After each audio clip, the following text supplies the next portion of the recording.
Blessed art thou, Lord our God, and King of the universe, who sanctifies us with your commandments and commands us to kindle the light of the Shabbat and of the holiday. Blessed art thou, Lord our God, Master of the universe, who has kept us alive and sustained us and has brought us to this special time. Please be seated. I have the pleasure now to introduce someone that's actually, been pretty close to me in my life. She knows Passover pretty well. She's been hosting it since the year I was born, so 18 years now. And this is one of the few times I get to call her it. So, Mona Golub, or someone I like to call Mom.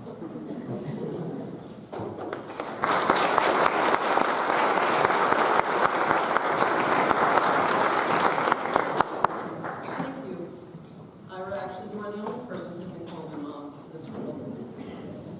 It's such a delight and an honor to be here with you today.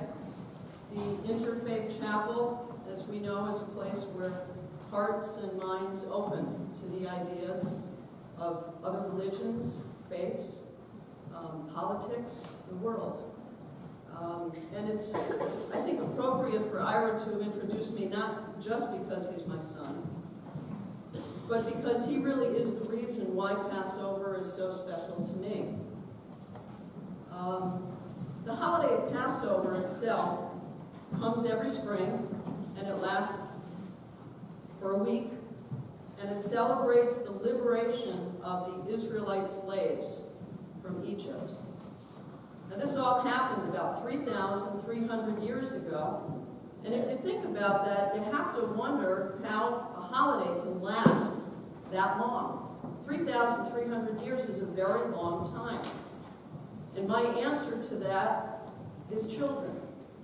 Children are the key to Passover, as they are to keeping the history and holidays alive through the years in many other instances. Children are the ones who learn a new tradition. Children are the ones who learn about the holiday and are able to carry it on. So when I talk about Passover being special to me, it was 18 years ago that I said to my family, it's my turn now to host the Passover Seder, the big dinner that we have on the first night of Passover, where we retell the story of Passover and pass it on to the next generation. Because it was important to me that I carry on the tradition and that I pass it along to my own child, who I hope will pass it along to his children the next time around. So, children actively learning about the holiday, the night of the Seder, we have a story that we retell. And the story involves songs, and the story involves poems, and the story involves history reading, and it involves many symbolic foods as well. But it's kind of like Thanksgiving in that family and friends gather around a table. And like the Interfaith Chapel, not everyone around that table is Jewish. You may or may not know, less than 1% of the world is Jewish. But we keep this tradition alive and we share it with friends and family who we invite to surround our Seder table at Passover time with us. And believe it or not, it's the youngest children at the table who carry a very significant role to make the Passover Seder move forward. I'm going to try and do some interactive community participation here. But it's the youngest children at the table who read what are called the 4 questions. Those 4 questions ask about the things that make Passover special, and we all answer those questions together at the table. And it's the answers to those questions that carry the history of Passover forward. So I would like to ask for a few volunteers to help me read those 4 questions. Got one over here. Hey, Isabel, would you please read question number 1 for us? On all the other nights, we eat both bread and matzah. Why on this day we eat only matzah? Excellent question, thank you. Well, matzah, you may know, is flat bread. It doesn't look like any other loaf of bread. Looks like this. And it's flat because when the Israelite slaves escaped from their bondage in Egypt, they didn't have time to bake their bread. So they brought their bread, unproofed and unleavened, unrisen, with them into the desert, and it baked up just like this. That's, Isabel, why we eat matzah every year at Passover and not regular bread.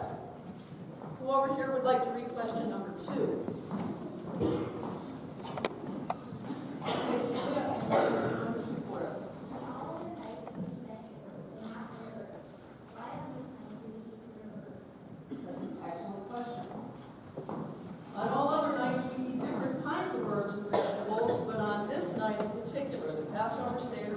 bitter herbs. Now mind you, we don't pass around a big bowl of bitter herbs and take a huge spoonful. That would be really, really awful. But we do taste the bitter herbs, and we do that to remind ourselves of how bitter and how difficult it was to be a slave in Egypt. Under the Pharaoh, building buildings and carrying heavy things. Life was very difficult, and the bitter herbs that we eat on Passover at the Seder remind us of that. Question number 3. We're going to come over to this side. Ricky, what's your name, sir? Luciano, would you please read question number 3 for us?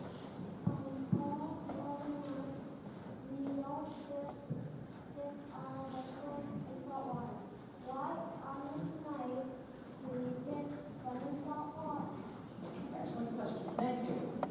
Why do we dip our vegetables in salt water? Because salt water symbolizes the tears of the slaves. Life was difficult. And we take the time at Passover to remember that by dipping our vegetables in salt water and then eating them. Question number 4, and there are only 4 questions at Passover time, though we talk about much more. Question number 4, you are? Please read question 4 for us. All other nights we sit up late while dining at table. Why on this night? That's an excellent question. All other nights we sit up at the dining room table.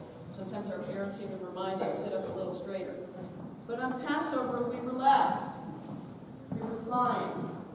Doesn't mean way back, but it means we can lean to the side. It means we can be comfortable.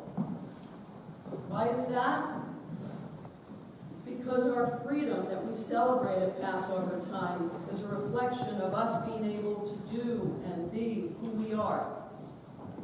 And relaxing and reclining is a luxury that really speaks to freedom. So that's why we recline at Passover time and the Seder. Although I should add, this Passover is a celebration of our freedom, we also take the time at the Seder and throughout Passover to recognize that not all of the world is free. There are people who are still slaves, who are still in bondage, who are still not able to do the things they want to do and be the people they want to be. And we recognize that reality as we carry our tradition of Passover forward. Thank you so much for inviting me to join you today.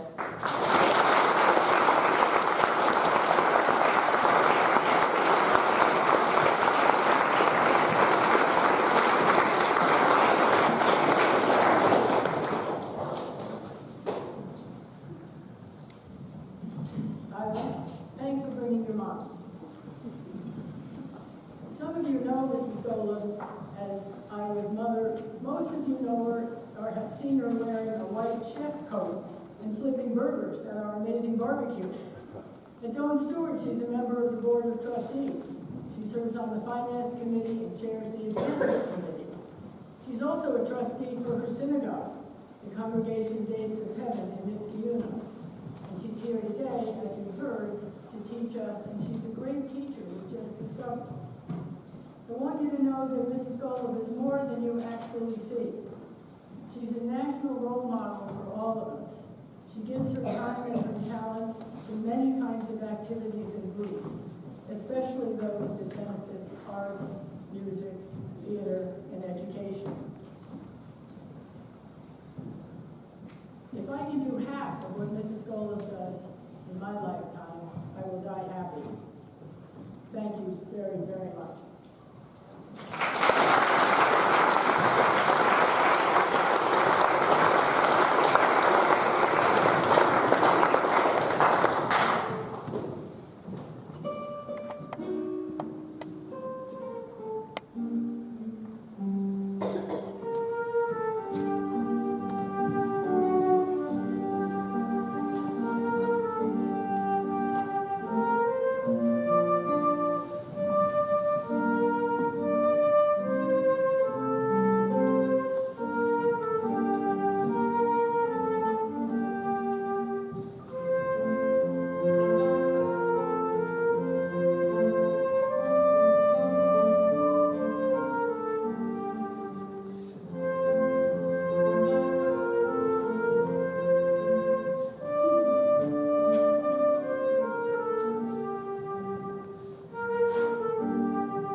Amen.